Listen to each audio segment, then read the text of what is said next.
गलांदे न सच नंगा हुंदा। जै डुग्गर जै डोगरा जै मां डोगरी। दोस्तों क्या हाल चाल है तुंदा सारें दा। उम्मीद है तुस खरे होगो ठीक ठाक होगो। डुग्गर सीरीज़ यूट्यूब चैनल उप्पर तुंदा सारें दा मलाल है। कन्नै कन्नै फेसबुक पेज डुग्गर सीरीज़ उप्पर तुंदा मलाल है। अज्ज इक बारी परतियै हाजिर होई आं तुंदा समक्ष सच्ची ते कोड़ी गल्ल लेइयै। गल्ल करनी मूंहें उप्पर कोरी, भावें लग्गै मिट्ठी मित्तरा ते भावें लग्गै कौड़ी। पर केह् करां, सच्चियां गल्लां करने दे बगैर मिगी नहीं रौह्न होंदा, अ'ऊं नेईं रेही सकदा। जियां केह् गलाया, सच नंगा होंदा। सच गी पजाना बड़ा औखा होंदा। हर माह्नू सच बोलना पसंद नहीं करदा। सच दे पैर नहीं होंदे, सच सच गै होंदा।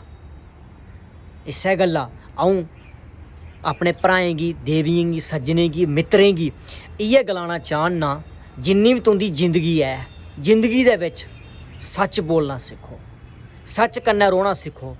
सच बोलो, सच सुनो। सच सच गै होंदा। एह् कुसै गी गल्ल शैल लग्गनी ऐ ते कुसै गी गल्ल माड़ी लग्गनी ऐ, पर कोड़ा सच ऐ। अगर तुसें गी एह् गल्ल सच्ची लग्गी होग ते अपने लोकें भ्रा दा हौसला जरूर बधायो ते कन्नै कन्नै गै इस वीडियो गी शेयर जरूर करेओ। अगर तुसें गी इ'यै नेहियां कोड़ियां ते सच्चियां गल्लां सुननियां न ते साढ़ा यूट्यूब चैनल गी सब्सक्राइब करना नहीं भुल्लेओ ते कन्नै कन्नै गै फेसबुक पेज गी फॉलो करना नहीं भुल्लेओ। इ'यै नेहियां सच्चियां ते कोड़ियां गल्लां तुसें गी दिक्खने गी सुनने गी लब्भा करगन। राम राम जी। जै डुग्गर जै डोगरा जै मां डोगरी।